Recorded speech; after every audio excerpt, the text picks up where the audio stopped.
با در گفته های خودش چی گفته است؟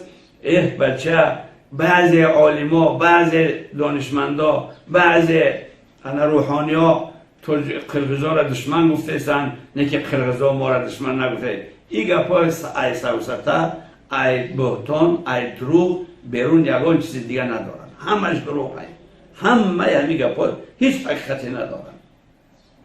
انا نماینده های حکومت ما چی میگن؟ میگن ملت قرقیز همچنین ملت برادر برای ما هستند. ملت برادر گفته گیان را، یگان کسی را دشمن نگفته است. و او حادثه های اخیره که مثال گیریم که در مرز تاجیکستان و قرقیزستان رخ داده ایستاده است و رخ داده بود، او را ما نسبت به همه ملت قرقیز داده نمیتوانیم. او یک مشت نفری در همون مرز هستند، چی ناخوشی ها و چی نافهمی ها شده است. او هست، او ملت قرقیز به ما دوست بود، برادر بود، مانده است، میماند دوست برادر.